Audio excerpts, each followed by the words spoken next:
जब लग गुरु मिले न साचा, तब लग गुरु करो 10 पांचा। क्या गुरु बदल सकते हैं? क्या गुरु बदलने से पाप लगता है? आध्यात्म के इस मैदान में आखिर सही गुरु कौन है?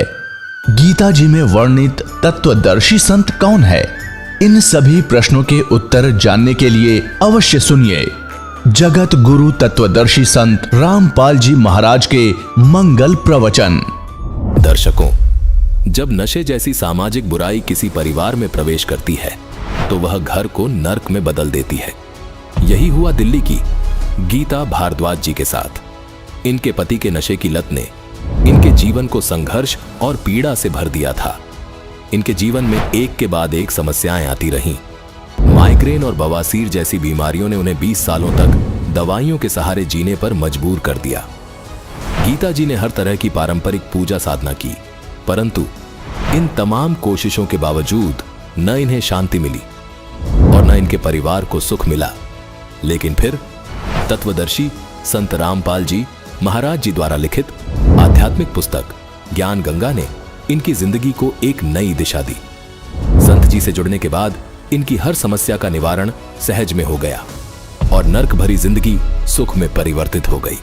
अब गीता जी और इनका पूरा परिवार पूरी तरह स्वस्थ है। तो आइए सुनते हैं गीता जी का साक्षात्कार, संत रामपाल जी महाराज की शक्ति का चमत्कार। नमस्कार जी।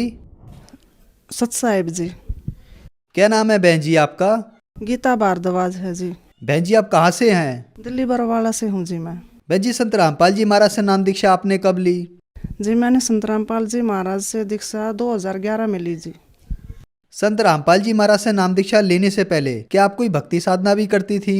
हाँ जी, हम जो मेरे ससुराल में जो भी भक्ति करते थे हम पहले वो सारी करती थी। मैं व्रत भी करती थी और हरिद्वार भी जाते थे, चंडी देवी पर मनसा देवी सब क्या भी जाते थे, सारे व्रत करती थी जी मैं।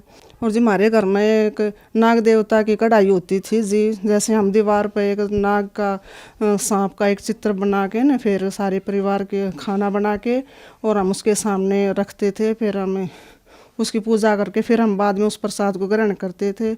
दुआ जी हम करते करते भी मेरे घर में सांप घुस जाया करते जी। जैसे एक दिन तो जी मैं दरवाजे बैठी, इतना 2 लाठी कितना लंबा सांप मेरे पास में बैठा जी। कभी सांप मेरे घर में कांचड़ी छोड़ जाते, कभी सांप के बच्चे पाते जी। ये पूजा करते करते भी नाग देवता की कढ़ाई करते करते भी मेरे घर में सांप बहुत ज़्यादा घुसा करते। मेरे आदमी शराब पीते थे जी। मेरे छोटे छोटे 2 बच्चे हैं, 2 लड़के मेरे जी। शराब पी कर रात को झगड़ा करते, बाहर निकाल देते सर्दी में। मैं दोनों बच्चों को एक शॉल में लपेट के गली में बैठा देता मेरे को। हम बहुत दुखी रहा करते जी। मैं बीमार भी बहुत ज़्यादा रहती थी, सर्वाइकल था, माइग्रेन भी हो गया मेरे को, बवासीर भी हो गई और जी मैंने अपनी बच्चादानी भी निकलवाई। बहुत ज़्यादा परेशान रहती थी जी। मेरे आंत में इन्फेक्शन बता दिया डॉक्टरों ने। मेरा सीटी स्कैन कराया, उन्होंने बता के आंत में वो कैंसर भी हो सकता है। जीटीबी हॉस्पिटल पंथ में मेरी जांच हुई तो वहाँ पे भी रिपोर्ट ठीक से नहीं समझ में आई डॉक्टरों का। डॉक्टर बोले कि दोबारा से सीटी स्कैन कराना पड़ेगा।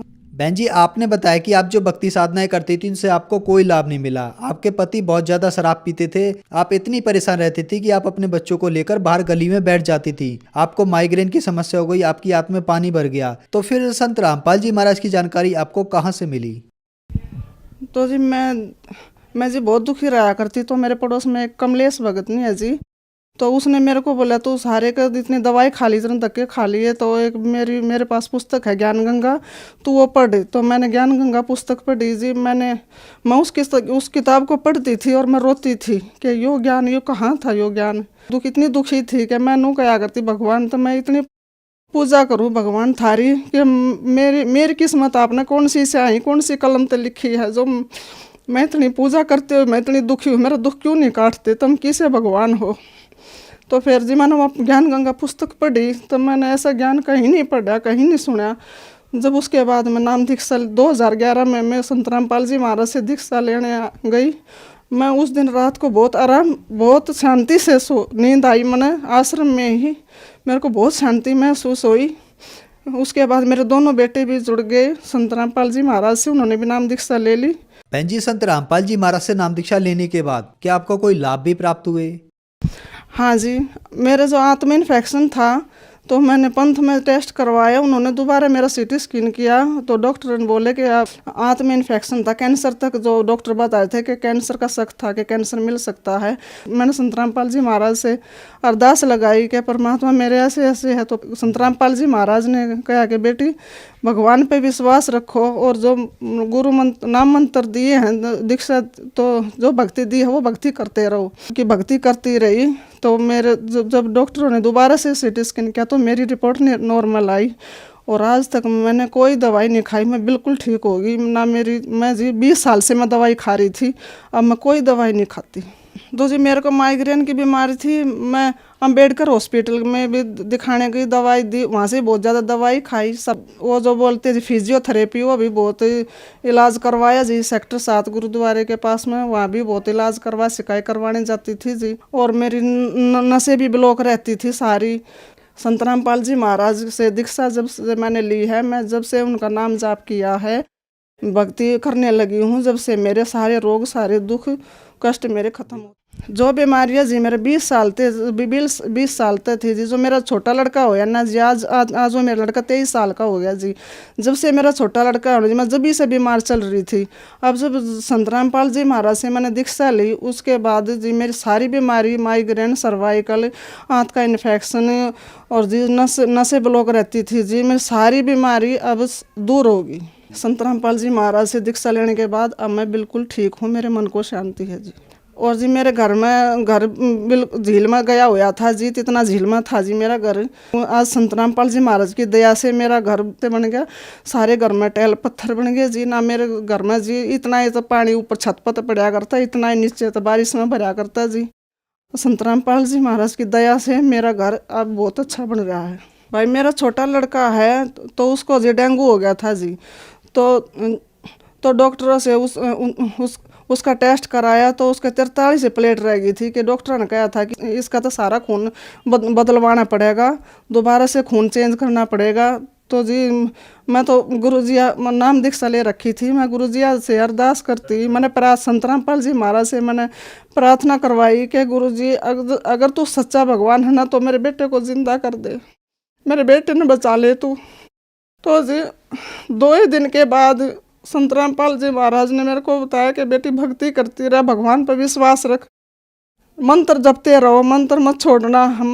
मैं मेरा बेटा मंत्र करते रहे, बीमार था जैसे, फिर भी मेरा बेटा मंत्र करता रहा। तो जी संत रामपाल जी महाराज ने इतनी दया करी जी, मेरे बेटे की 2 दिन में 2 लाख प्लेट बढ़ा दी। इस भगवान का, संत रामपाल जी महाराज का मैं बहुत आभारी हूँ। अब संत रामपाल जी महाराज की दया से हम माँ बेटा बहुत खुश हैं। पहले ऐसा था जी, मेरा आदमी शराबी था जी, तो मैं हमारे घर में आटा तक नहीं होया करता। और आज संत रामपाल जी महाराज की दया से मेरे घर में आगे से आगे राशन भरा रहे हैं। आज मेरे घर में ना तो बीमारी, टोटा भी सारा दूर हो गया, सारी बीमारी दूर चली गई। आज हम बहुत खुश हैं जी। बहन जी, संत रामपाल जी महाराज से नाम दीक्षा लेने के बाद आपको बहुत सारे लाभ प्राप्त हुए। आपकी संत रामपाल जी महाराज ने सर्वाइकल, माइग्रेन की समस्या और आंतों में इन्फेक्शन बगैर ऑपरेशन के ठीक कर दिया। और सबसे बड़ा चमत्कार ये हुआ कि आपके लड़के को डेंगू हो गया था, उसकी प्लेटलेट्स 43 रह गई थी, उसको दूसरे अस्पतालों में रेफर कर दिया गया। संत रामपाल जी महाराज ने उसको जीवन दान दिया और अगले ही दिन एकदम उसकी 2 लाख प्लेटलेट हो गई बगैर कुछ खून चढ़ाए हुए। तो ये बहुत बड़ा चमत्कार है। संत रामपाल जी महाराज ने आपको और आपके बच्चों को भी जीवन दान दिया। आपके ऊपर दुखों का कहर टूटा हुआ था। तो जो माताएं बहनें आपको देख रही हैं, वह भी किसी न किसी तरीके से दुखी हैं, उनके लिए आप क्या कहना चाहेंगी? मैं भगत समाज से यह प्रार्थना करना चाहती हूँ कि भाई जैसे मैंने सारे के धक्के खा लिए थे जी, मेरी तो यहीं पर सारा रोग कटा, रोग का निवारण संत रामपाल जी महाराज की शरण माने से मेरा रोग निवारण होया है। कि आप भी इधर उधर भटकने से अच्छा है संत रामपाल जी महाराज की शरण में आओ और अपना कल्याण करवाओ। यहाँ इस पृथ्वी के सुख हैं ये तो गुरु संत रामपाल जी महाराज जी रूंगे में देते हैं। और असली तो भक्ति मोक्ष की है कि हमारा जन्म मरण तो पीछा छूट जाए, ये भक्ति देते हैं हमारे संत रामपाल जी महाराज। बहन जी, संत रामपाल जी महाराज की शरण में कैसे आ सकते हैं? टीवी पे जी इतने चैनल आते हैं जी, सत्संग आता है तो नीचे एक पट्टी आती है जी, उसमें नंबर हैं, SMS करो जी और उन नंबरों पे अपना कांटेक्ट करो और संत रामपाल जी महाराज से नाम दीक्षा ले सकते हैं और अपना कल्याण करा सकते हैं। धन्यवाद बहन जी। सत साहिब जी। दर्शकों, अभी आपने सुने संत रामपाल जी महाराज से दीक्षा प्राप्त करके सुखी हुए भक्त के अनुभव। अब देखिए जगत गुरु तत्वदर्शी संत रामपाल जी महाराज के मंगल प्रवचन। किसी भी भक्त की साधना गुरु के बिना सफल नहीं हो सकती, और गुरु भी पूरा हो, इनकम्प्लीट गुरु से बात नहीं बनेगी। ज्ञान पूरा हो, पूरा गुरु मिलेगा तो आपको सारी वस्तु ही संपूर्ण मिलेंगी, क्योंकि पूरे का काम पूरा ही होता है। अब गुरु के बिना बात बने नहीं। परमात्मा ने स्वयं आकर के ज्ञान दिया है कि आप जी श्री राम और श्री कृष्ण जी को तो बहुत ही समर्थ मानते हो, और उन्होंने भी गुरु बनाने पड़े। श्री रामचंद्र जी ने वशिष्ठ ऋषि से उपदेश लिया, दीक्षा ली, और तब वो सब लोग जा सके। श्री कृष्ण जी ने दुर्वासा जी से दीक्षा ली, उनके शिष्य बने, तब वो सब लोग जा सके। श्री कृष्ण जी के गुरु के बारे में संदीपनी ऋषि और बीच में आता है। संदीपनी ऋषि से उनको अक्सर ज्ञान हुआ था, जैसे टीचर होते हैं पढ़ाई वाले, शिक्षा वाले, और एक होते हैं आध्यात्मिक टीचर गुरु। तो संदीपनी उनके अक्सर ज्ञान कराने वाले गुरु थे, और दुर्वासा जी उनके अध्यात्म मार्ग के गुरु थे। तो परमात्मा कहते हैं कबीर जी, राम कृष्ण से कौन बड़ो, उन्हू भी गुरु कीन, तीन लोक के वे धनी, गुरु अग अदीन।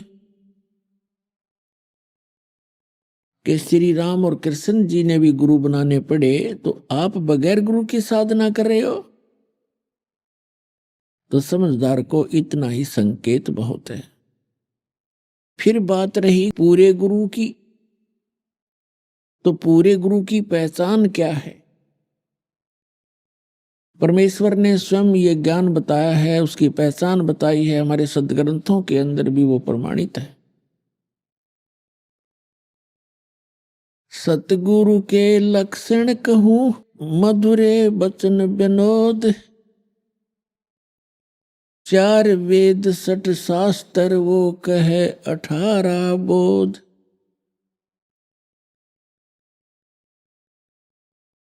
अब क्या बताया है कि सतगुरु के लक्षण कहूं, मधुरे बैन विनोद, यानी 4 वेद 60 शास्त्र वो कहे 18 बोध। सतगुरु सब सदग्रंथों का ज्ञाता होता है। चारों वेदों का निष्कर्ष यथार्थ ज्ञान सतगुरु को ही प्राप्त होता है। और दूसरी पहचान बताई है, जो कबीर परमेश्वर का निज संत होगा, सतगुरु होगा, जो उसका कृपा पात्र होगा, जो संत मम सत शब्द दरडावे, वह के संग सब राड बढ़ावे। ऐसे संत महंतन की करनी, धर्मदास में तो से वर्णी। मेरा जो परम संत होगा, उसका दूसरा लक्षण ये होगा कि जो संत मम सत शब्द दृढ़ावे, मेरे इस यथार्थ ज्ञान को जो दृढ़ता के साथ जनता को बताएगा, उसके संग सभी राड बढ़ाएंगे, विरोध पैदा करेंगे, झगड़ा करेंगे। और कलयुग के अंदर अस संत महंतन की करनी, कि इस कलयुग में ऐसी इन संत और महंतों की करनी हो जाएगी, धर्मदास में तो से वर्णी। फिर बताया है श्रीमद् भगवत गीता चौथे अध्याय के 32 और 34 में। 32 में कहा कि अर्जुन, अभी तक जो भी ज्ञान मैंने इस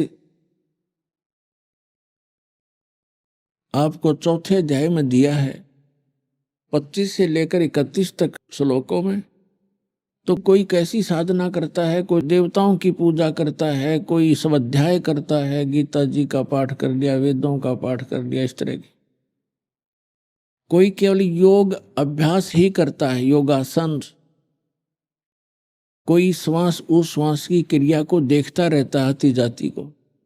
और सभी अपनी अपनी साधना को पाप नाशक जानते हैं, क्योंकि यदि उनको पता लग जाए कि साधना ठीक नहीं है तो तुरंत त्याग देंगे।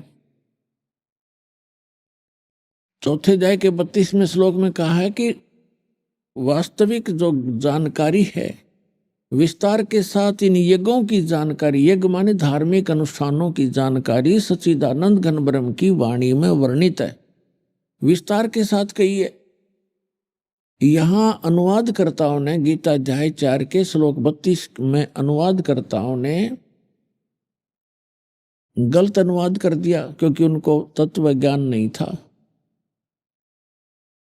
और वो श्री कृष्ण से अन्य कोई भगवान नहीं मानते थे, उसको कंप्लीट गॉड मानते थे, संपूर्ण भगवान, पूर्ण परमात्मा। जिस कारण से उन्होंने अर्थों के अनर्थ करने प्रारंभ कर दिए। यहां लिखा है ब्रह्मणे मुखे, ब्रह्मणे मुखे, ब्रह्मणे का अर्थ यहां पर इन्होंने वेद कर दिया, ये गलत किया। और यही शब्द है गीता अध्याय नंबर 17 के श्लोक नंबर 23 में, यही शब्द है ब्रह्मणे। ओम तत्सत इति निर्देश ब्रह्मणे त्रिविध समर्थ, ब्राह्मणा तेन वेदा च यगा विहिता पुरा। तो वहां इन्होंने ठीक अनुवाद किया, ब्रह्मणे माने सच्चिदानंद घन ब्रह्म कर दिया, वो सही अनुवाद किया है, वो ठीक अर्थ किया है। लेकिन यह चौथे अध्याय के 32वें श्लोक में इनकी बुद्धि स्लिप कर गई, फिसल गई, क्योंकि अज्ञानी व्यक्ति कहीं ना कहीं गलती करेगा ही करेगा। तो यहां भी लिखना था ब्रह्मणे मुखे माने सच्चिदानंद घन ब्रह्म, मुख मुखे माने उसके मुख से उच्चरित वाणी में, यानी सच्चिदानंद घन ब्रह्म, वो परम अक्षर ब्रह्म। गीता अध्याय नंबर 8 के श्लोक नंबर 3 में गीता ज्ञानदाता ने अपने से अन्य कोई परमात्मा बताया है, जिसको परम अक्षर ब्रह्म कहा है। परम अक्षर ब्रह्म कहो, सच्चिदानंद घन ब्रह्म कहो। उसने सच्चिदानंद घन ब्रह्म ने अपने मुख कमल से जो ज्ञान कहा है वो तत्व ज्ञान है, और उसके अंदर धार्मिक अनुष्ठानों यज्ञों की जानकारी विस्तार के साथ कही है। चौथे अध्याय के 34वें श्लोक में कहा है, उस तत्व ज्ञान को अर्जुन तू तत्वदर्शी संतों के पास जाकर समझ, उनको दंडोत प्रणाम करने से, कपट छोड़कर सरलतापूर्वक प्रसन्न करने से वो तत्वदर्शी संत तुझे परमात्मा का, उस तत्व ज्ञान का उपदेश करेंगे। अब तत्वदर्शी संत ही परमात्मा के उस तत्व ज्ञान से परिचित होता है, वो पूर्ण सतगुरु होता है। अब इससे एक तो ये बात सिद्ध होगी कि श्रीमद् भगवत गीता के अंदर वो ज्ञान नहीं है जो तत्व ज्ञान है। नहीं तो यहाँ गीता ज्ञानदाता कह देता कि तत्व ज्ञान 17वें अध्याय में है या 16वें अध्याय में, वहां पढ़ लिए, या एक अध्याय और बना देता 19वां। उसको खुद ज्ञान नहीं है, इसलिए उसने एक ऑप्शन छोड़ दिया है कि ये ज्ञान तत्वदर्शी संत ही बता सकते, उनसे सुनो। अब गीता अध्याय नंबर 15 के श्लोक नंबर 1 के अंदर तत्वदर्शी संत की पहचान बताई है। ऊर्ध्व मूलम अधः शाखम अश्वत्थम प्राहु अवम छंदासी यस्य पर्णानि ये तम वेद स वेदवित। इसका अर्थ बनता है कि ऊपर को जड़ वाला और नीचे को शाखा वाला, ये संसार रूपी पीपल का वृक्ष जानो, ये अविनाशी पीपल का वृक्ष जानो। और छंदासी यस्य पर्णानि, जिसके छंद माने विभाग, पत्ते आदि जिसके विभाग हैं। और ये तम वेद, और जो इस संसार रूपी वृक्ष के सर्वांग सभी पार्ट्स को, ऑल पार्ट्स को बता देगा, स वेदवित, वह वेद के तात्पर्य को जानने वाला है, वह तत्वदर्शी संत है। तो पुण्यात्मा, परमेश्वर कबीर जी जो परम अक्षर ब्रह्म हैं, सच्चिदानंद घन ब्रह्म हैं, वे स्वयं आए थे भारतवर्ष की पावन धरती पर सन 1398 में पवित्र नगरी काशी में, और वहां काशी नगर से बाहर एक सरोवर के अंदर विकसित कमल के फूल के ऊपर आके नवजात शिशु का रूप धारण किया था। वहां से नीरू नीमा नाम के पति पत्नी दुल्हा प्रतिदिन स्नानार्थ जाया करते थे, क्योंकि लहर तारा तालाब गंगा के स्वच्छ जल से वर्षा के दिनों में जब गंगा फुल स्विम पर चलती थी, फुल भर के गऊ घाट के ऊपर से उछल उछल कर लहरों के द्वारा उस झील के अंदर वो पानी संग्रहित हो जाता था, जो सारा वर्ष पर्याप्त रहता था। बहुत सुंदर जल गंगा का होता था। वो प्रतिदिन वहां स्नान करने जाया करते थे, क्योंकि यही नीरुनीमा उसी जीवन में ब्राह्मण ब्राह्मणी थे। मुसलमानों ने उनको जबरदस्ती मुसलमान बना दिया था, और हिंदुओं ने मुसलमानों को गंगा में स्नान करने पर प्रतिबंध लगा दिया था घाट के ऊपर। तो उसके बाद ये मुसलमान बना दिए गए थे बाई फोर्स। तो इनके पास कोई विकल्प रहा नहीं था, जुल्हे का काम करने लग गए। पहले ये ब्राह्मण थे, विद्वान थे, शिव के पुजारी थे, भगवान शिव के शिव पुराण की कथा करके ये अपनी दक्षिणा से गुजारा किया करते थे, निर्वाह करते थे। अब वो दक्षिणा बंद हो गई, जिस कारण से इन्होंने जुल्हे का काम करना प्रारंभ कर दिया था। तो वो प्रतिदिन उस लहर तारा तालाब के अंदर स्नान करने जाया करते थे। वहां परमात्मा सतलोक से आए, एक शिशु रूप धारण किया, नीरू नीमा उनको उठा लेगी। तो वहां परमात्मा धीरे धीरे बड़े हुए, 5 वर्ष की आयु में ही बड़े बड़े विद्वानों के छक्के छुड़ा दिए। परमात्मा 5 वर्ष के थे उस समय महर्षि कहो, पंडित जी कहो, स्वामी रामानंद जी 104 वर्ष के थे, और वेदों और गीता के बड़े विद्वान माने जाते थे।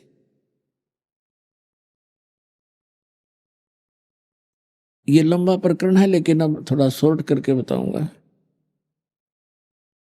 और 16 वर्ष की आयु में ही वो दीक्षित हो गए थे, बाल ब्रह्मचारी थे, ब्राह्मण जाति में थे। वहां लगभग 1400 उन्होंने शेष ऋषि बना रखे थे, जो उनके द्वारा बताए गए वेद और गीता और पुराणों के ज्ञान को आगे जनता में प्रवचन किया करते थे, बताया करते थे। जब परमात्मा 5 वर्ष के हुए, अब दास ये बताने जा रहा आपको कि तत्वदर्शी संत भी परमात्मा कबीर जी स्वयं ही थे। और उसके पश्चात जिन महापुरुषों को मिले वो तत्वदर्शी संत थे। कौन कौन? आदरणीय धर्मदास साहिब जी, आदरणीय मलुकदास साहिब जी, आदरणीय नानक साहिब जी, आदरणीय दादू साहिब जी, आदरणीय गरीबदास साहिब जी, गांव छुरानी, जिला झज्जर, हरियाणा वाले, आदरणीय गीसा दास जी, गांव खेखड़ा, अब जिला बागपत हो गया, बागपत, पहले मेरठ जिला था, उत्तर प्रदेश वाले। और फिर ये स्वामी रामानंद जी परमात्मा से परिचित होने के बाद फिर ये भी तत्वदर्शी संत बन गए थे। लेकिन परमात्मा मिलने से पहले की ये कथा आपको सुना रहा हूं। तो परमेश्वर ने स्वयं आकर के वो तत्व ज्ञान बताया था। उस समय परमात्मा तत्वदर्शी संत की भूमिका भी कर रहे थे। भगवान तो वो है ही हैं, और एक अच्छे नागरिक की भूमिका भी कर रहे थे, और एक अच्छे दास की भूमिका भी कर रहे थे। हमारे लिए एक उदाहरण पेश करके गए कि इस लोक में यदि आप मोक्ष चाहते हैं तो यहाँ की सब बकवादें, सब यहाँ के जो नकली सुख, इनसे मन हटाना पड़ेगा, तब आप यहां सफल हो सकोगे। तो क्या बताया था परमात्मा ने 600 वर्ष पहले तत्वदर्शी संत की भूमिका करते हुए? अक्सर पुरुष एक पेड़ है, सर पुरुष वाकी डारे, तीनों देव शाखा है, 22 पात रूप संसारे। अक्सर पुरुष एक पेड़ है, निरंजन कहो, सर पुरुष कहो, इसे काल कहो, सर ब्रह्म कहो, सर पुरुष वाकी डार, और तीनों देवा रजगुण ब्रह्मा, सतगुण विष्णु, तम गुण शिव जी, तीनों देवा शाखा हैं ये पात रूप संसार। हम तो पात रूप के अंदर हैं, संसार तो, और जैसे एक उल्टा लटका हुआ संसार रूपी वृक्ष श्रीमद् भगवत गीता अध्याय 15 मंत्र 1 में बताया है कि तत्वदर्शी संत कौन होगा? जो संसार रूपी वृक्ष, जो ऊपर को जड़ वाला, नीचे को तीनों गुण रूपी शाखा वाला संसार रूपी वृक्ष है, और उसके पत्ते आदि सब विभाग हैं। गीता ज्ञान दाता ने सिर्फ इतनी जानकारी दी है कि ऊपर को ऊर्ध्व मूलम अधः शाखम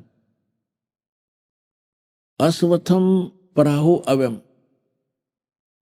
छंदासी यस्य प्रणानी, प्रणानी माने पत्ते, छंदासी माने विभाग हैं, खंड हैं, इसके विभाग हैं। यह तम वेद स वेदविद, जो इस संसार रूपी वृक्ष, ऊपर को जड़ नीचे को शाखा, और ये बाकी इसके पत्ते हैं। इस उल्टे लटके हुए संसार रूपी वृक्ष के सभी विभाग जो जानता है, स वेदविद, वो तत्वदर्शी संत है। यानी गीता ज्ञानदाता भी इस वृक्ष के सभी पार्ट से परिचित नहीं था, नहीं तो 18 अध्याय 700 श्लोक थोड़े नहीं होते, ये तो 2 या 3 श्लोका में कंप्लीट हो जाता। अब परमात्मा ने किया है कि अक्सर पुरुष एक पेड़ है, सर पुरुष वाकी डार, और तीनों देवा शाखा हैं, वाई पात रूप संसार। छंदासी यस्य प्रणानी, जिसके पत्ते आदि विभाग हैं, उनको जो जानता, तो परमात्मा ने बताया। उस परमेश्वर के आने के बाद जिन महापुरुषों को भगवान मिले, उनके बाद अब वर्तमान में ये दास है वो तत्वदर्शी संत इस पूरे ब्रह्मांड में।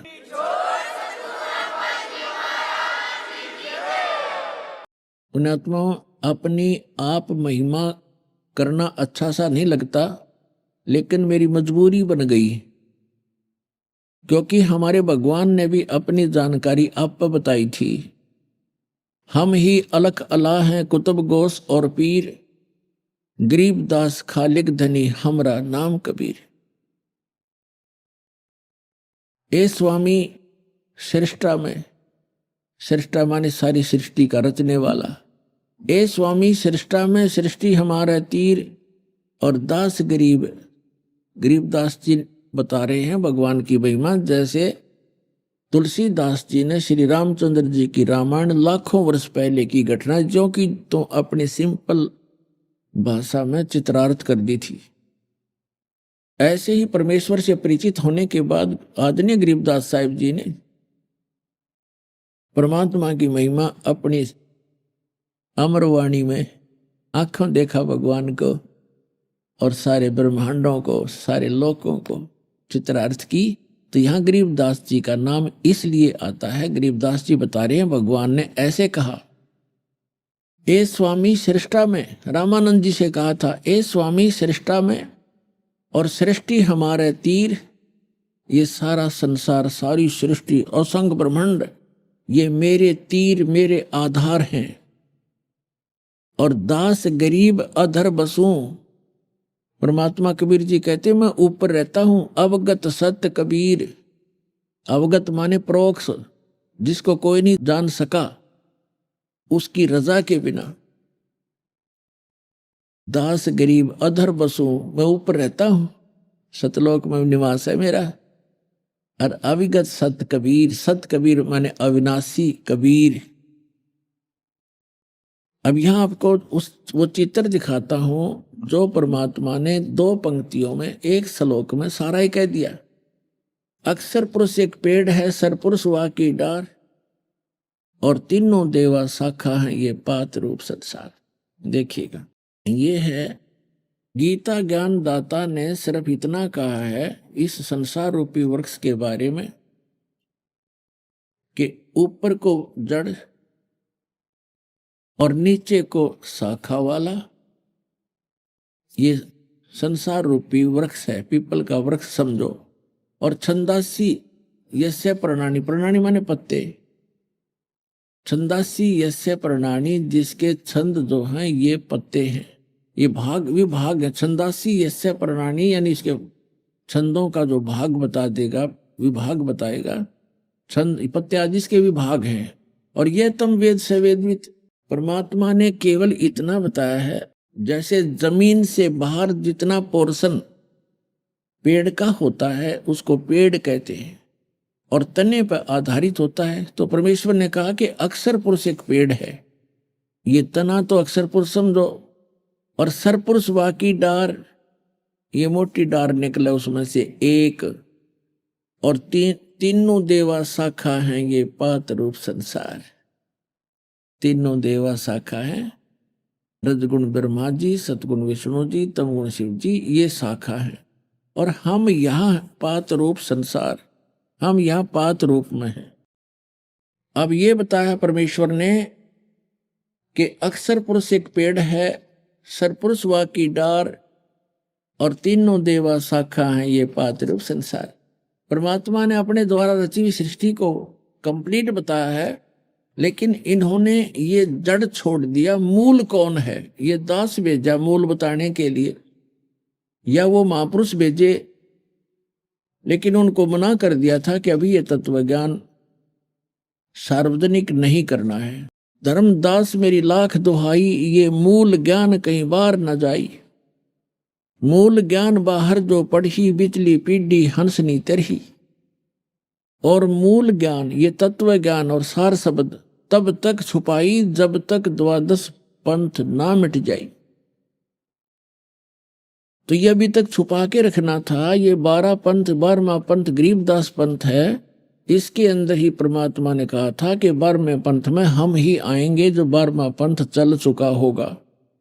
और जब कलयुग 5500 वर्ष बीत गया होगा लगभग, तब हम आएंगे। वो परमेश्वर नहीं आए तो दास को भेज दिया, उस सारी संपूर्ण अध्यात्म ज्ञान से युक्त करके। अब देखिएगा, अब ये अक्षर पुरुष कौन है? ये परम अक्षर ब्रह्म, ये पूर्ण परमात्मा है। ये है पूर्ण ब्रह्म, परम अक्षर ब्रह्म।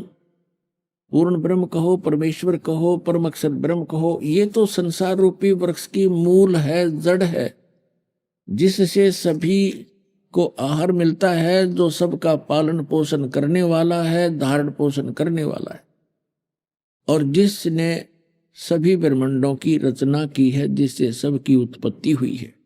ये देखिएगा, ये है, ये परम अक्षर ब्रह्म है। ये दास बताने के लिए भेजा।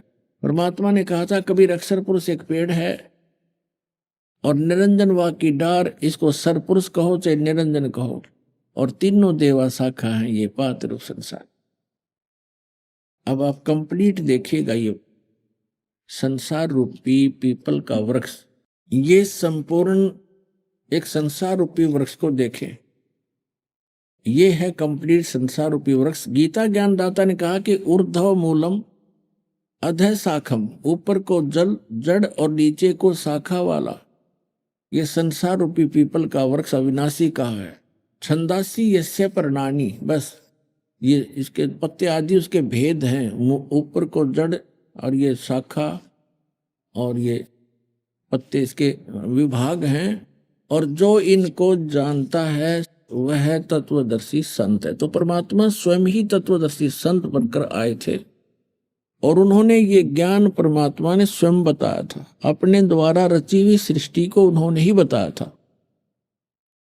तो प्रसंग चल रहा है पूर्ण सतगुरु की पहचान इसमें कोई भाषा विशेष का विशेष योगदान नहीं है। कोई यूं कहे कि किसी को संस्कृत नहीं आती वो कैसा संत, कैसा विद्वान, नहीं। भाषा का काम अपने विचारों को दूसरे तक पहुंचाना, बस इतना ही पर्याप्त है। तो दास बताने जा रहा है कि परमात्मा 5 वर्ष के हुए, बड़े बड़े विद्वानों के छक्के छुड़ा दिए। एक स्वामी रामानंद जी का शिष्य विवेकानंद नाम के, वो कहीं सत्संग कर रहे थे, पंडित जी ब्राह्मण, और वो विष्णु जी के उपासक थे, क्योंकि स्वामी रामानंद जी वैष्णव परंपरा से जुड़े थे और विष्णु जी को अपना इष्ट मानते थे। अभी तक हम जो देखा करते थे, जो विष्णु जी को इष्ट मानकर अपना भक्ति साधना करता था, वो विष्णु जी को ही सर्वशक्तिमान बताया करता, और यहां तक कहा करते विष्णु जी ही ब्रह्मा का रूप धारण करके उत्पत्ति करते हैं, वही सतीथि करते हैं विष्णु रूप धारण करके, और वही शिव रूप धारण करके संहार करते हैं। और जो शिव जी का पुजारी होते थे वो कहते थे भगवान शिव ही सर्वेश्वर हैं, सर्वेश्वा हैं, यही ब्रह्मा रूप में उत्पत्ति करते हैं, विष्णु रूप में सतीथि करते हैं, और शिव रूप में ये संहार किया करते हैं। तो ये केवल दंत कथा थी, लोक वेद था, कोई झूठ और बकवाद थी। ये अज्ञानी व्यक्तियों की सोच थी। अपने आत्मा, इससे पहले थोड़ा सा आपको और बता दूं कि एक दिन परमात्मा ने देखा कि गुरु के बिना मोक्ष तो किसी का होगा नहीं, और परमेश्वर को कोई गुरु की आवश्यकता नहीं थी। इसलिए परमेश्वर कबीर जी ने हमारे लिए कि आने वाले समय में काल का दाव ना लग जावे, क्योंकि काल के मनमुखी पंथ बहुत चलेंगे जो श्रद्धालुओं को भ्रमित किया करेंगे, उसके लिए उन्होंने स्वयं गुरु धारण करना अनिवार्य समझा। उसके लिए परमात्मा जब 5 वर्ष की लीला में आयु में प्रवेश थे, उस समय 2.5 वर्ष के बालक का रूप बनाया, और स्वामी रामानंद जी 104 वर्ष के वृद्ध हो चुके थे। प्रतिदिन, गर्मियों का मौसम था, प्रतिदिन सुबह उठकर पंचगंगा घाट पर गंगा में स्नान करके प्रतिदिन आते थे, और वहां से उनका आश्रम घनी दूर नहीं था, 5-4 एकड़ की दूरी पर ही उनका आश्रम था स्वामी रामानंद जी का। स्वामी रामानंद जी ब्राह्मण के अतिरिक्त किसी को दीक्षा नहीं देते थे, केवल ब्राह्मणों को शिष्य बनाते थे, उन्हीं को आध्यात्मिक शिक्षा देते थे। बाकी कोई जाता था जनता जन, उसको दूर से ही उसको जंतर मंत्र बता देते थे। कोई किसी आर्त रूप में जाता था, उसको बता देते थे ऐसे दान कर देना ब्राह्मण को, ऐसे श्राद्ध निकाल देना, ऐसे थोड़ा बहुत उनको जंतर मंत्र बता देते थे। तो परमेश्वर दुलाहे जाति में प्रकट थे। उन्होंने एक शिशु रूप धारण किया, यानी 2.5 वर्ष के बालक का रूप बनाया, और जिन पैड़ियों के ऊपर गंगा घाट पर स्वामी रामानंद जी स्नान करने जाया करते थे, मुंह अंधेरे जाते थे, ब्रह्म मुहूर्त में जाते थे। ब्रह्म मुहूर्त होता है सूर्य उदय होने से लगभग 1.5 घंटा पहले, उस समय अंधेरा ही होता है। तो स्वामी रामानंद जी पौड़ियों पर नहाने के लिए नीचे को उतर रहे थे, जल के निकट पहुंचने के लिए। अंधेरे में परमात्मा दिखाई नहीं दिए। परमात्मा 2.5 वर्ष के बालक का रूप धारण करके पौड़ियों पर लेट गए, पैड़ियों पर। और कबीर परमात्मा जब लेटे हुए थे बालक रूप में, तो स्वामी रामानंद ब्राह्मण की खड़ाऊं, पैर का जूता समझो, वो लकड़ी की पहनते थे खड़ाऊं, वो परमात्मा के सिर में लगी। जैसे बालक रोता है ऐसे परमात्मा ने रोने की लीला की। रामानंद जी एकदम झुके, उन्होंने सोचा कोई बालक है यहाँ पर और उसको चोट आ गई, क्योंकि साधु संत दयालु होते हैं। ज्यों ही स्पीड से झुके, उनके गले में एक कंठी होती है, कंठी, माला कंठी बोलते हैं उसको। उसमें केवल एक तुलसी की लकड़ी का मणका होता है, मनिया, और कुछ नहीं होता, शेष धागा होता है। वो स्वामी रामानंद जी के गले से निकल गए और परमात्मा के कबीर जी के गले में डल गई। अंधेरे में रामानंद जी को दिखाई दिया नहीं और परमात्मा बालक रूप में बैठ गए। सिर पे हाथ रखा और कहा, बेटा राम राम बोलो, राम राम बोलो। राम के नाम से सब दुख दूर होते हैं।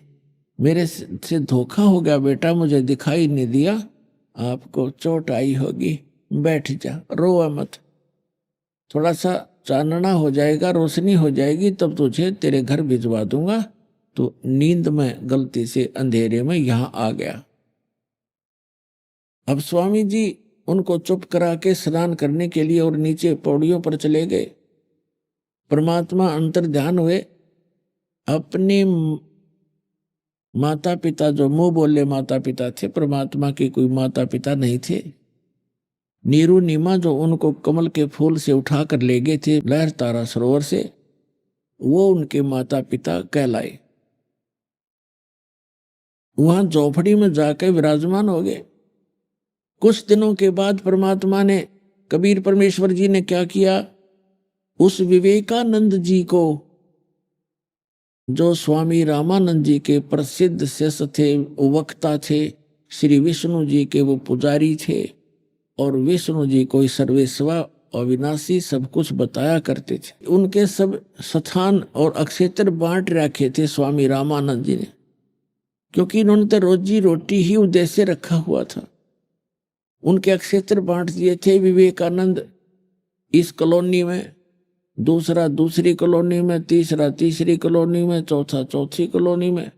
केवल वही दीक्षा और उपदेश और ज्ञान कराएगा, अन्य को दूसरे गांव और शहरों में ऐसे छोड़ रखा था। 1400 ऋषि थे। अब क्या किया, विवेकानंद ऋषि स्वामी रामानंद जी के शिष्य अपने श्रद्धालुओं में, भक्तों में वहां प्रवचन कर रहे थे, सत्संग चल रहा था, और कबीर परमात्मा भी जाकर बैठ गए। जैसे वैष्णव उपदेशी होते हैं, वो तिलक लगाते हैं माथे पर, एक लंबा तिलक निकालते हैं यहां से लेकर नाक तक, केवल एक तिलक ऐसे, और परमात्मा तिलक लगाकर चले गए, पीछे बैठ गए। अब विवेकानंद जी सत्संग कर रहे थे कि भगवान विष्णु सर्वेश्वर हैं, सर्वशक्तिमान हैं। इन्होंने ही श्री कृष्ण रूप में गीता जी का ज्ञान दिया। इनके कोई माता पिता नहीं है, यही 3 रूप धारण करके सारे ब्रह्मांडों के संचालन करते हैं। ब्रह्मा रूप में ये उत्पत्ति करते हैं, विष्णु रूप में ये सतीथि यानी सबका पालन करते हैं, और शंकर रूप में यही सबका संहार करते हैं। जब सारा कुछ सत्संग उसने सुना लिया, तब परमात्मा खड़े हुए, बालक रूप 5 वर्ष के बच्चे, और खड़ा होकर के कहा कि स्वामी जी, मेरी कुछ शंकाएं हैं, कृपा उनका समाधान कीजिए। क्या शंका है आपकी, बोलो, क्या समाधान चाहते हो? तब परमेश्वर ने कहा कि कौन ब्रह्मा का पिता है, कौन विष्णु की माँ, शंकर का दादा कौन है, पंडित जी दे बता। अब जितने श्रोता थे वो भी चकित, और विवेकानंद को हंसी आ रही थी। अरे बालक, तू तो बालक है, बालक वाली बात ही करेगा। अरे ब्रह्मा विष्णु महेश तो अजरो अमर है, सर्वेश्वर है, इनकी कोई माता पिता नहीं है, क्या बात कर रहे हो बच्चा? परमात्मा ने कहा, मैं तो आपसे प्रश्न किया है, आप बताइए। उन्होंने कहा, विवेकानंद ने कहा कि इनका कोई माता पिता नहीं है, ये अजन्मा है। तब परमात्मा ने कहा कि मैंने एक शिव पुराण की कथा कर रहा था, एक ब्राह्मण, और मैं सुन रहा था। श्रीमद देवी भागवत यानी देवी पुराण के तीसरे स्कंद में सचित्र मोटा टाइप ये दास अब आपको वर्तमान के हिसाब से बताएगा। परमात्मा ने जो बताया था वो अपने हिसाब से बताया था। सचित्र मोटा टाइप देवी पुराण गीता प्रेस गोरखपुर से प्रकाशित और जिसके अनुवादक हैं संपादक हैं हनुमान प्रसाद पोदार और चमनलाल गोस्वामी। इनके 123 पृष्ठ पर परमात्मा ने कहा कि तीसरे स्कंद में विष्णु जी स्वयं देवी दुर्गा जी से कह रहे हैं तुम शुद्ध स्वरूपा हो, यह सारा संसार तुम ही से उद्भासित हो रहा है। मैं ब्रह्मा और शंकर हम तुम्हारी कृपा से ही विद्यमान हैं। हमारा तो आविर्भाव माने जन्म तिरोभाव मीन मृत्यु हुआ करता है। हम अविनाशी नहीं है, केवल तुम ही अविन्यत हो, प्रकृति देवी हो। तो भगवान शंकर कह रहे हैं कि हे माता, जब विष्णु जी के बाद श्री ब्रह्मा जी भी आप ही से उत्पन्न हुए हैं तो क्या मैं तमोगुणी लीला करने वाला शंकर आपका पुत्र नहीं हुआ? और दूसरी बात सुनो स्वामी जी के शिव पुराण के अंदर रुद्र संहिता अध्याय नंबर 5 से लेकर 8 तक उसमें स्पष्ट किया है कि शिव और शिवा के संयोग से पति पत्नी व्यवहार से विष्णु जी की उत्पत्ति हुई। अब इस बात को सुनकर विवेकानंद बहुत ज्यादा बौखला गया, अपनी इंसल्ट फील की कि मेरे वक्ताओं में एक छोटा सा बालक और मुझे विचलित कर रहा है। अभी आपने सुने संत रामपाल जी महाराज के मंगल प्रवचन। आइए अब सुनते हैं संत रामपाल जी महाराज से नाम दीक्षा लेकर सतभक्ति करके अद्भुत लाभ प्राप्त करने वाले अनुयायी के विचार। ओम नाम सबसे बड़ा, इससे बड़ा न कोई। परमात्मा की चाह में व्याकुल श्रद्धालु ने इस वाक्य को अवश्य ही सुना होगा और शायद ओम नाम को ही सबसे बड़ा मानते होंगे। आज हम आपको जिस शख्स से मिलवाने जा रहे हैं ये भी इसको ही सर्वश्रेष्ठ माना करते थे। मिलिए चुरू राजस्थान के रमेश जी से, जो हनुमान जी शंकर जी की भक्ति साधना करने के साथ 1 महीने तक उपवास रखते थे। लेकिन एक दिन जब वो बैंगलोर में थे, इनके साथ कुछ ऐसा हुआ जिससे इनकी सोच बदल गई। ये एक व्यक्ति से मिले जिसने इनसे पूछा कि आखिर सबसे बड़ा नाम जाप क्या है।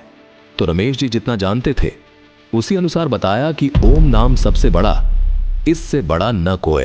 इसके प्रति उत्तर में उन्होंने रमेश जी को एक पुस्तक भेंट की, ज्ञान गंगा, जिसे पढ़कर रमेश जी की आंखों से आंसू नहीं रुके और उस कल्याणकारी पुस्तक से उन्हें उस नाम का पता लगा जो ओम नाम से भी बड़ा है, जिसका जाप करने से मोक्ष संभव है।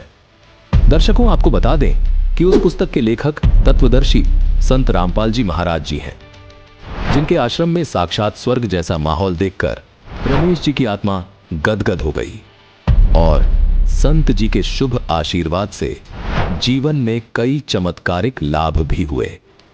अब सुनिए रमेश जी के जीवन परिवर्तन की कहानी इन्हीं की जुबानी। नमस्कार सर। सतसाहेब जी। सर क्या नाम है आपका? रमेश कुमार। सर कहाँ के रहने वाले हैं आप? सर गांव भोजरा सर, तहसील सरदार सर, जिला चूरू, राजस्थान का निवासी हूँ जी। सर संत रामपाल जी महाराज से नाम दीक्षा लेने से पहले क्या आप कोई भक्ति साधना भी करते थे? सर संत रामपाल जी महाराज जी की शरण में आने से पहले सारी जो देव देवताओं की भक्ति होती सभी करते थे, जैसे हनुमान जी की पूजा करना, कृष्ण जी की भक्ति करना। पहले मैं छोटा था तो हनुमान जी की भक्ति करता था। उसके बाद मेरे एरिया के अंदर एक संत भोले बाबा करके हैं, वो कथा करने आए थे, तो उन्होंने कथा किया था, वो भागवत की कथा करते थे। उससे पहले मैं हनुमान जी की भक्ति करता था। तो बचपन से कसक थी, परमात्मा पाने की चाह थी। तो बचपन से ऐसा लगता था कि परमात्मा कोई और है, ये परमात्मा नहीं है, जड़ रूपी परमात्मा है, उसकी भक्ति करनी चाहिए। तो भोले बाबा ने ये बताया कि ये कृष्ण भगवान है, ये पूर्ण परमात्मा है और भागवत की कथा ये सबसे बड़ी कथा है, इससे बड़ा कोई ग्रंथ नहीं है। तो मेरे को ऐसा लगा कि कृष्ण भगवान ही पूर्ण परमात्मा है, तो मैं कृष्ण भगवान की भक्ति करने लग गया था। उसके अलावा जैसे व्रत रखने हैं, मंगलवार का व्रत रखना, नवरात्र के व्रत रखने, और 1 महीने मैंने सावन का महीना जो निराहार रहकर किया था, पूरा 1 सावन का महीना मैंने अन्न नहीं खाया था। और 6 महीने ये दास नंगे पाँव भी घुमा था। इसके अलावा निर्जला एकादशी जो बिना पानी के की जाती है, वो भी दास ने कई निर्जला एकादशी के व्रत भी किए हैं। सर, जैसा कि आपने बताया, आप इतनी सारी पूजाएं करते थे, कृष्ण जी की भक्ति करते थे, शिव जी की भक्ति करते थे तथा 1 महीने तक उपवास भी रखा। तो सर, इतनी सारी भक्ति करने के बावजूद भी आपने संत रामपाल जी महाराज से नाम उपदेश क्यों लिया? सर, प्रथम तो संत रामपाल जी महाराज जी का ज्ञान बहुत अच्छा लगा, उनकी पुस्तक मैंने पढ़ी, वो बहुत अच्छा लगा। दूसरी, जैसे मेरे शरीर में इतनी व्रत और साधनाएं करने की वजह से शरीर भी कमज़ोर हो गया था और पेट में भी तकलीफें रहने लगी थी और घर में भी बहुत टेंशन रहती थी, जैसे मतलब लड़ाई झगड़े करना घर में, और मेरे को गुस्सा भी बहुत आता था। लेकिन संत रामपाल जी महाराज की शरण में आने के बाद वो सब परमात्मा की दया हुई, सब नॉर्मल हो गए। सर, आप संत रामपाल जी महाराज की शरण में कैसे आए? सर, संत रामपाल जी महाराज जी की शरण में ऐसे आया कि मैं उस टाइम बेंगलोर में रहता था और मैं बेंगलोर से गांव आया तो गांव में गौशाला बनी हुई है। भगवान की चाह होने के कारण मैं गौशाला में गया तो गौशाला में एक भगत जी रहते थे। उन्होंने मुझसे नंगे पाँव देखकर कहा कि आप नंगे पाँव क्यों चल रहे हो? तो मैंने कहा कि भाई ऐसे चल रहा हूँ। तो बोले नहीं, बताओ कैसे चल रहे हो? मैं बोला नहीं, ऐसे चल रहा हूँ। तो बोले चलो ठीक है, आप मेरे को बताओ कि सबसे बड़ा नाम क्या है? तो मैंने कहा भाई, उससे पहले यही सुना था कि ओम नाम सबसे बड़ा, इससे बड़ा ना कोई, जो इसका सुमरन करे वो शुद्ध आत्मा होए। तो मैंने कहा ओम नाम सबसे बड़ा है। उसने कहा नहीं। तो मैंने कहा राम नाम सबसे बड़ा होगा। उसने कहा नहीं। तो मैंने कहा ओम नमो भगवते वासुदेवाय, ये नाम सबसे बड़ा होगा। उसने कहा नहीं। तो मैंने कहा ओम नमो भगवते वासुदेवाय, श्री कृष्ण गोविंद हरे मुरारी, हे नाथ नारायण वासुदेवाय, ये तो जरूर बड़ा होगा। तो उसने कहा नहीं। तो मैंने कहा भाई आप ही बता दो मुझे क्या नाम बड़ा है, मैं नहीं जानता। तो उसने मुझे संत रामपाल जी महाराज की लिखित ज्ञान गंगा पुस्तक दी। तो जब वो पुस्तक दी तो मेरे मन में ऐसे अभिमान आया, अहंकार आया कि मैं गीता जी का पाठ भी करता हूँ, सुंदरकांड के पाठ भी मैंने किए हैं और भागवत का पाठ भी मैं घर पे करने लग गया था और रामायण का पाठ भी मैं करता हूँ और भी अन्य सारी साधनाएं मैं करता हूँ। इस पुस्तक के अंदर ऐसा फिर क्या है? जब मैंने उस पुस्तक को पूरा पढ़ा तो मैं, आप सच नहीं मानेंगे, रोने लग गया बैठ के कि हे परमात्मा, मुझे तो पता ही नहीं था कि परमात्मा कौन है। ये पुस्तक तो एक बहुत बड़ा अनमोल ग्रंथ है जिसके अंदर चारों वेद, पवित्र गीता जी, कुरान शरीफ, बाइबल, सारे ग्रंथों का समावेश है। ये तो बहुत बड़ा ग्रंथ है एक, और मैंने इसका अपमान किया। हे परमात्मा मुझे क्षमा करना और परमात्मा आप अपनी शरण में मुझे लो। तो उसके बाद मैं थोड़े दिन के बाद बरवाला आश्रम गया। बरवाला आश्रम जाने के बाद जब मैंने वहाँ की स्थिति देखी, वहाँ का माहौल देखा, तो मेरी आत्मा गदगद हो गई कि सब अपनी अपनी मस्ती में मस्त है, कोई किसी से लड़ाई झगड़ा नहीं करता है, सब प्रेम से बैठे हैं, सब भंडारा कर रहे हैं, कोई अपनी माला कर रहा है, कोई आरती कर रहा है। तो मुझे वो माहौल बहुत अच्छा लगा कि यह तो यहाँ तो जैसे उससे पहले स्वर्ग ही सुना था, सतलोक का तो संत रामपाल जी महाराज की शरण में जाने के बाद ज्ञान हुआ है कि भाई यहाँ तो साक्षात स्वर्ग है। दूसरे दिन सारा माहौल देख के संत रामपाल जी महाराज जी के आश्रम में 22 अक्टूबर 2011 को दीक्षा ग्रहण की। सर, संत रामपाल जी महाराज की शरण में आने के बाद क्या आपको कोई लाभ प्राप्त हुए? संत रामपाल जी महाराज जी की शरण में आने के बाद प्रथम तो जी मैंने एक बार गुरुजियों से नाम लेने के बाद थोड़े दिन के बाद मैंने एक प्रार्थना लगाई कि गुरुजी दास की एक प्रार्थना है। तो गुरुजी ने कहा बेटा तेरी प्रार्थना हो गई। तो मैंने सोचा ऐसे कैसे प्रार्थना हो गई? गुरुजी ने कुछ पूछा ही नहीं, तेरी प्रार्थना हो गई। लेकिन मुझे इतना ज्ञान नहीं था कि संत के शब्द में शक्ति होती है, संत तो अंतर्यामी होते हैं। तो मैं घर आ गया। थोड़े दिनों के बाद मेरा वो काम सिद्ध हो गया। थोड़े दिन के बाद फिर मेरे को एक गुरुजियों से नाम लेने से पहले एक लड़का हुआ था। वो लड़का बचपन से जब पैदा हुआ उस थोड़े दिन के बाद इतना बीमार रहने लग गया था कि उसको कभी जयपुर, कभी बीकानेर, कभी जयपुर, कभी बीकानेर, कभी 10 दिन घर में, 5 दिन हॉस्पिटल में, 5 दिन हॉस्पिटल में, 10 दिन घर में, ऐसे मतलब वो रहने लग गया था। बहुत ही बीमार वो रहता था। तो फिर मैं उससे परेशान होकर और बीकानेर में जो अपना कोठारी हॉस्पिटल है, डॉक्टर गौरव गुम्बर, उसको भी दिखाया था। उसका भी ट्रीटमेंट चला था। डॉक्टरों को कुछ भी समझ में नहीं आता था। वो लोग दवा दे देते और हम लोग घर आ जाते थे। 2-4 जांच करवा देते थे, ये जांच करो, और हम लोग घर आ जाते थे। लेकिन उसको कुछ भी फ़ायदा नहीं हुआ। एक दिन मैंने सोचा हे परमात्मा, मैं जब वहाँ हॉस्पिटल जाता हूँ इससे तो अच्छा है कि मैं आपकी शरण में आऊँ। वहाँ मेरा टाइम वेस्ट होता है, मेरा पैसा खर्च होता है। इसलिए मैंने ये सोच के दवाइयाँ बंद कर दी। और जब से दवाइयाँ बंद की तब से आज 4-5 साल हो गए। मालिक की दया है, वो बच्चा एकदम स्वस्थ है। मैंने कभी भी उसको बीकानेर या जयपुर कोई हॉस्पिटल में नहीं लेके गया हूँ। उसके बाद मेरे को दूसरा लड़का हुआ। दूसरा लड़का हुआ तो पहले लड़के का नाम हमने सतगुरुदेव जी से पूछा था। तो सतगुरुदेव जी ने पहले लड़के का नाम नीरज बताया। दूसरे लड़के का नाम जैसे लड़का हुआ तो मेरे को ये लड़का होने से पहले मेरे मन में था कि अब अगर गुरुजी पहले लड़के का नाम नीरज रखा है, नीरज कमल का पर्यायवाची होता है, कि कमल का पर्यायवाची नीरज और पंकज होता है। तो मैंने सोचा दूसरा लड़का हो गया तो अगर गुरुजी नाम पंकज रख दे, मेरे मन में था ऐसा। तो दूसरा लड़का होने के बाद मैंने गुरुजियों से प्रार्थना करी, दास की प्रार्थना है, गुरुजी दास को लड़का हुआ है, नाम बताएं। तो गुरुजियों ने मेरे चेहरे की तरफ देख के कहा बेटा पंकज नाम रख ले। तो मुझे बहुत बेहद खुशी हुई कि जो मेरे नाम मेरे मन में है वही नाम गुरुजी ने बता दिया। करोड़ों नाम संसार में है, लेकिन गुरुजी ने जो मेरे मन में नाम बसा हुआ है वही नाम बच्चे का निकाला है। तो वो भी एक चमत्कार हुआ। उसके बाद तीसरी डिलीवरी हुई। तीसरी डिलीवरी के अंदर 2 लड़के हुए जुड़वा। पहले लड़के की डिलीवरी हो गई नॉर्मल, दूसरे बच्चे की डिलीवरी नहीं हो रही है। दूसरे बच्चे की डिलीवरी नहीं हो रही है तो जैसे पौन घंटा हो गया, पौन घंटे तक डिलीवरी नहीं हुई। नर्स ने कह दिया कि इस बच्चे की डिलीवरी यहाँ नहीं होगी, आप इसको मतलब दूसरी जगह लेके जाओ। तो हमारी माताजी साथ में थी, लेडीज़ और भी साथ में थी। वो बोली भाई अब इस हालत में हम इसको कहाँ लेके जाएं। वो बोली आप बीकानेर या चूरू कहीं भी लेके जाओ, ये डिलीवरी मेरे से नहीं होगी। तो मतलब इस हालत में हम लोग कहाँ लेके जाएं इसको, जैसे भी करके आप डिलीवरी करो। तो उसने बोला ये बच्चा नहीं बचेगा, डिलीवरी तो मैं चलो करा दूंगी कोई बात नहीं, बच्चा नहीं बचेगा। तो मेरी माताजी ने और सबने कहा कोई बात नहीं आप डिलीवरी कराओ। और बोले वो नर्स ये भी बोली कि आप अपने परमात्मा को भगवान को याद करो। तो मेरी माताजी ने कहा हमारे फ्रेंड संत रामपाल जी महाराज हमारे साथ है, आप चिंता मत करो, आप अपना काम करो। तो फिर पौन घंटे के बाद जब बच्चे की डिलीवरी हुई तो बच्चे को हम तुरंत लेके हॉस्पिटल लेके चले गए। गणपति नर्सिंग होम जो हॉस्पिटल है, प्राइवेट हॉस्पिटल है सरदार शहर के अंदर, उसमें लेके गए। तो डॉक्टर ने जाने के बाद मुझे कहा कि ये बच्चा आप चाहो तो इसको बीकानेर या जयपुर कहीं भी लेके जा सकते हो। तो उसने कहा कि इस बच्चे के बचने के चांस नहीं है, क्योंकि इस टाइप के बच्चे अक्सर बचते नहीं हैं। तो मैं कहा कोई बात नहीं, आप अपना ट्रीटमेंट शुरू करो, हमारे संत रामपाल जी महाराज हमारे साथ है, आप चिंता मत करो, आप अपना ट्रीटमेंट करो, आपका काम है ट्रीटमेंट करना, बाकी सब परमात्मा पे छोड़ दो। डॉक्टर ने अपना ट्रीटमेंट शुरू किया। 3 दिन तक बच्चे ने कुछ भी खाया पिया नहीं। 6 दिन हो गए। 6ठे दिन जो मेरी पत्नी थी वो मुझे बोलती है कि आप गुरुजियों को एक बार प्रार्थना लगा लो।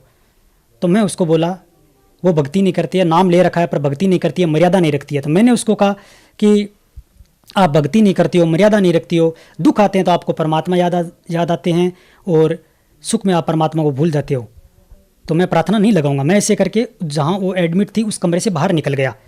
तो थोड़ी देर के बाद फिर वापस गया तो उसने फिर मुझसे प्रार्थना की कि आप एक बार मेरी प्रार्थना है आपसे, आप गुरुजी को प्रार्थना लगा दो, बस मेरा मन खुश हो जाएगा। मैं चलो ठीक है, संत रामपाल जी महाराज तो दया के सागर हैं, उनको मैं प्रार्थना लगा लूँगा कोई बात नहीं, लेकिन फिर भी आप भक्ति नहीं करती हो, मर्यादा नहीं रखते हो। तो मैंने सतगुरुदेव जी शाम को लगभग 10 बजे रात को मैंने प्रार्थना लगाई। प्रार्थना लगाने के बाद सुबह जब डॉक्टर आया, बच्चे को डॉक्टर आया तो डॉक्टर ने आके कहा कि आज आपको छुट्टी कर देंगे, शाम को बच्चा आपका ठीक है। वो परमात्मा की दया थी। परमात्मा को शाम को प्रार्थना लगाते ही दूसरे दिन बच्चा मतलब डॉक्टर ने छुट्टी दे दी, हम लोग घर पे आ गए। और डॉक्टर ने यह भी कहा था कि बच्चा अगर ये बच भी गया तो इस बच्चे में कोई न कोई डिफेक्ट रहेगा, ये बच्चा पूरी तरह से तंदुरुस्त नहीं हो पाएगा। वो बच्चा आज वो 4 लड़के हैं, चारों लड़कों में सबसे ज़्यादा एक्टिव है वो बच्चा। संत रामपाल जी महाराज की शरण में आने से पहले मुझे बहुत गुस्सा आता था और गुस्से के कारण घर में झगड़ा रहता था। हमेशा इस टेंशन में रहता था मैं कि कैसे मेरा ये मनुष्य मतलब कैसे ये जीवन मेरा सफल होगा, कैसे हम जिएंगे, इस तरह से गुस्सा आएगा। अपना जीवन गृहस्थ जीवन तो बहुत लंबा अभी तो स्टार्ट हुआ है। संत रामपाल जी महाराज की शरण में आने के बाद मुझे वो गुस्सा नहीं आता है, मेरे घर में शांति रहती है। एक बार मेरी मम्मी घर में जाला साफ कर रही थी, सफाई कर रही थी, तो मम्मी वहाँ से नीचे गिर गई। नीचे गिरने के बाद मम्मी को इतनी ज़बरदस्त चोट आई कि मम्मी ने ये सोचा कि लगता है मेरी हड्डी फ्रैक्चर हो गई है। तो डॉक्टर को दिखाया, संत रामपाल जी महाराज की दया हुई, कुछ भी नहीं हुआ, नॉर्मल। उसको थोड़ा सा 4-5 दिन की टैबलेट दी और मम्मी ठीक हो गई। सर, जो दर्शक आज आपको देख रहे हैं, आप उन्हें क्या संदेश देना चाहते हैं?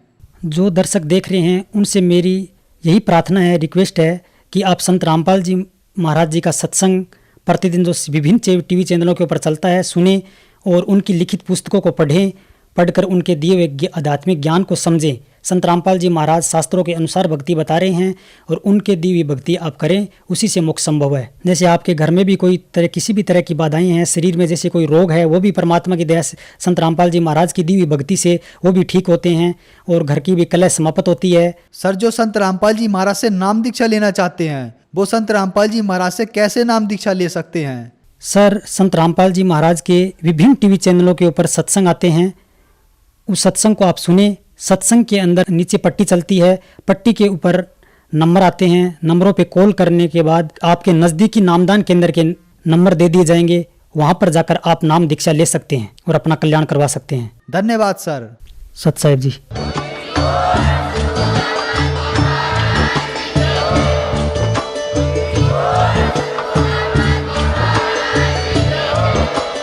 आप सुन रहे थे जगत गुरु तत्वदर्शी संत रामपाल जी महाराज जी के मंगल प्रवचन। अधिक जानकारी के लिए विजिट कीजिए हमारी वेबसाइट www.jagatgururampalji.org। संत रामपाल जी महाराज जी के शुभ आशीर्वाद से पूरे विश्व भर में 500 से भी ज्यादा नाम दीक्षा केंद्र हैं, जिन पर संत रामपाल जी महाराज जी द्वारा ऑनलाइन निशुल्क नाम दीक्षा दी जा रही है। अपने नजदीकी नाम दीक्षा केंद्र का पता करने के लिए संपर्क करें 8222880541।